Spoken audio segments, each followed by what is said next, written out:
how would you define a policy that withdraws from a lot of these unnecessary military engagements, whether you're talking about things in Africa, in Syria, in Jordan, Iraq? Is that isolationism, or is it a sane foreign policy? I think isolationism basically means that there is no area of the world outside of the Western Hemisphere that is worth fighting and dying for. In other words, you don't fight and die in East Asia, you don't fight and die in the Gulf, and you don't fight and die in Europe. The only area of the world that you fight in is the Western Hemisphere. That's what isolationism is all about. The policy that we should have is a policy of what I would call selective engagement, where we engage where it is in the national interest, and we don't engage if it's not in the national interest.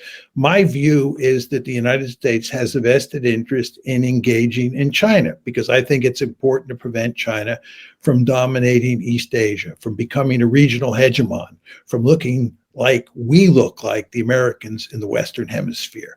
But as far as Europe is concerned, there's no serious threat to dominate Europe. So I would basically pull all American forces out of Europe, or at least greatly reduce our footprint in Europe. It's a form of selective engagement. But what we have in the Uniparty is a policy of global hegemony. We want to dominate the world. These folks, like Senator Ernst, believe that American leadership is imperative for stability around the world. And American leadership means that we have to be involved in every nook and cranny of the world. We have to be leading the various countries that live in those regions. And anybody who contests us, whether it's the Russians, the Iranians, the North Koreans, or the Chinese, has to be dealt with harshly, because we have to be the unchallenged leaders. And this makes for a better world. I would argue that during the unipolar moment, we were very powerful. There were very few countries on the planet that could challenge us, and we wreaked havoc all over the planet. The idea that we're some sort of benign hegemon is not a serious argument. The United States is basically a rogue elephant. But you can't say that in this country. We have to say all these wonderful things about our virtues. We're the good guys. Anybody who contests us is the bad guys. Anybody who wants to be selective in terms of where we fight and die is an isolationist. And these people who make those kinds of arguments dominate the debate. And the end result is we are where we are. Well, and to your point, here is another evidence of that, with Senator Lindsey Graham providing a moral clarity. My advice is, when you have a hard decision to make, make sure you look at it through a moral clarity lens. Make it simple. Russia is the problem, not Ukraine. Ukraine didn't invade Russia. Russia invaded Ukraine. We need some moral clarity on all these issues. Iran is not trying to have civilian nuclear power. They're trying to build a bomb. So some moral clarity here. Iran with a nuclear weapon is not only unacceptable, it's the biggest threat to the planet as I see it. The Arab nations will want a nuclear weapon of their own, and Israel, one Holocaust is sufficient. This is the 80th anniversary of the end of World War II, just happened a few days ago. And during that war, there was an effort to annihilate the Jews. The founding of the State of Israel in 1948 was a significant world event. And there's a saying in Israel, never again. They actually mean it. Yikes. That last statement there needs a caveat, I'm afraid, about never again. I guess it only means to one race. Yeah, when I hear him talk about moral clarity, it's, again, this is laughable. This is a man who is enthusiastically supporting the Israeli genocide in Gaza.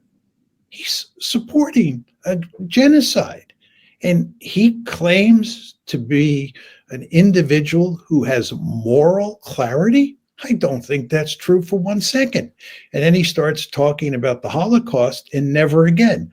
I am 100% behind the idea that we should pursue a policy around the world that has built into it a never again mentality. I agree with him. I think what happened with regard to the Holocaust is absolutely horrendous. We don't want that to happen again. We don't want another genocide, period. End of story.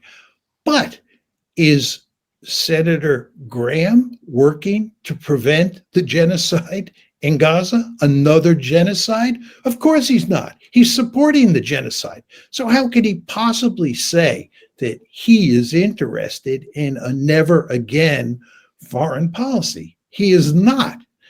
Furthermore, there's this whole question of who's responsible for the Ukraine war that he raises.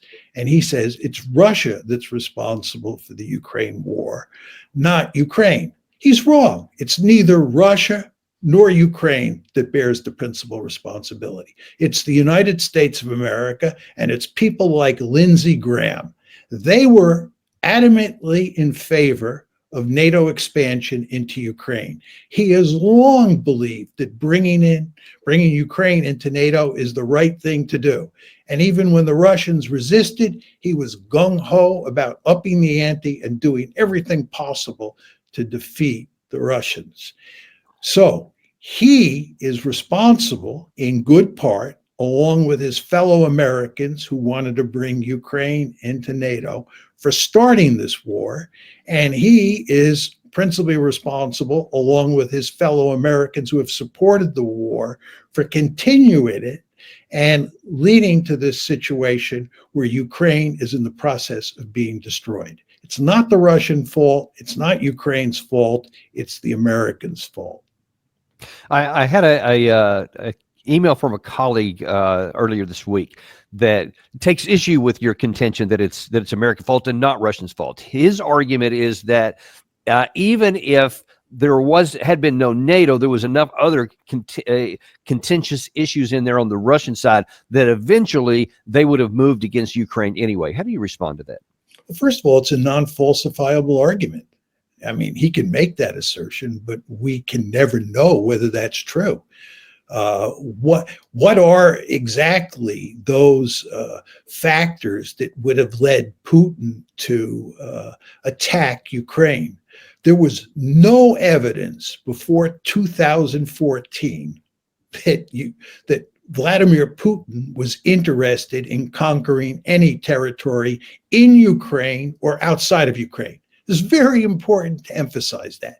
Before 2014, there is no evidence that we thought that Putin was interested in conquering any territory in Ukraine. In fact, Michael McFaul, who was a super hawk on the issue of Ukraine and was the U.S. ambassador inside of Russia at the time, has said that there is no evidence that Putin was interested in conquering Crimea before 2014. Just think about that. Yeah. So this idea that Putin had all of these reasons to want to conquer Ukraine and conquer other territory were not apparent to anybody in the West before 2014. What happens in 2014 is this huge crisis breaks out that leads to a civil war in the Donbass and leads to the Russians taking Crimea. And we, of course, are in a position where we have to assign blame. Who is responsible for this disaster? And of course, we're not going to admit that we are responsible because of NATO expansion, EU expansion, and the color revolutions. No, that's not possible because we're the good guys. So it has to be Vladimir Putin.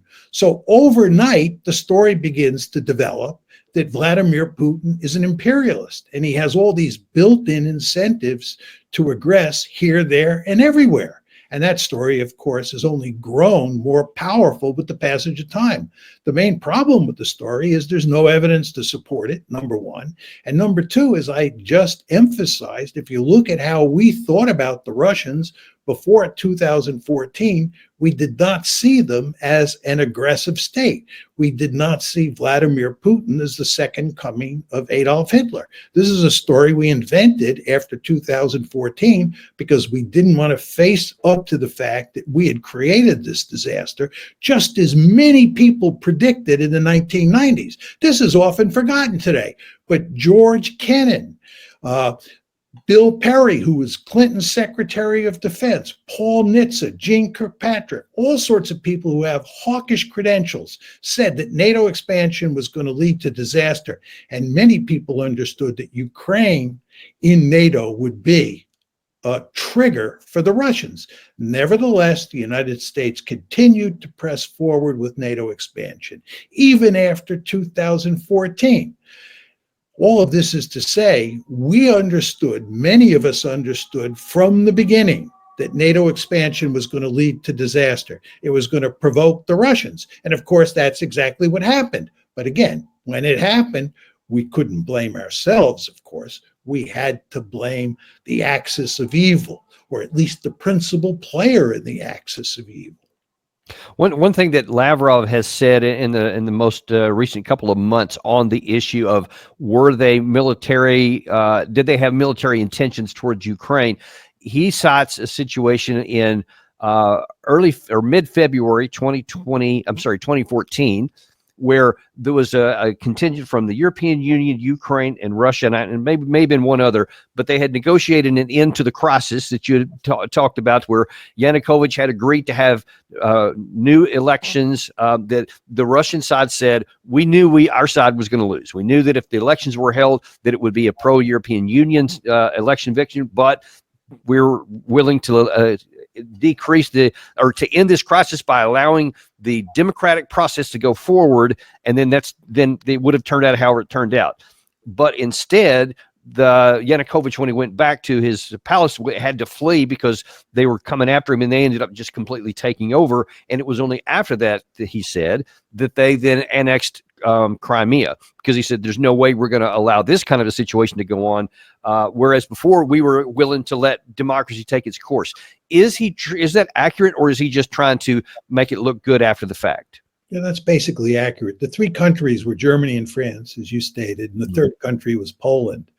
And a deal was worked out with Yanukovych where he would step down before his term ended, but it would not happen right away. It would take a couple months for Yanukovych to finish up and leave. And everybody was on board with that agreement except the hard right forces at the Maidan. And they wanted Yanukovych to go right away, so they went to work. And the end result is that Yanukovych fled the country shortly after the trouble broke out in mid-February. But there was a deal in place, again, arranged by the Europeans. The Russians bought onto the deal, Yanukovych bought onto the deal, and we bought onto the deal.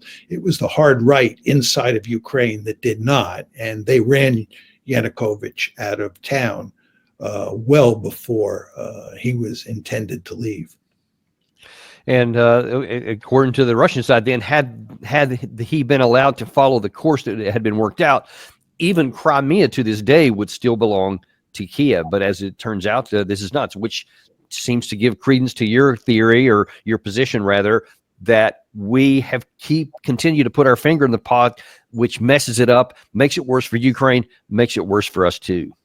The key point you want to keep in mind, Danny, is that if we had not made a decision in April 2008 to bring Ukraine into NATO, Ukraine, in all likelihood, would be intact today in its pre-2014 borders. That means even Crimea would be part of Ukraine today. There's no evidence that Putin was bent on capturing Ukraine, much less the Donbass. And I think if you look carefully at how Putin behaved toward the Donbass up to when the war started on February 24th, 2022, all the evidence is that he really didn't want to have to go in there and take that place over. He wanted to work out some sort of agreement with the Ukrainians. This was what the Minsk Accords were all about, to just give the Russian speakers and the ethnic Russians in the Donbass more political autonomy. But he wanted to keep the Donbass inside of Ukraine. He was not interested in conquering it. He was not interested in conquering all that territory that he has now conquered. And again, as we started off at the beginning of the show talking about, it's likely he's going to end up conquering even more territory than the 4 oblasts plus Crimea that he's already annexed.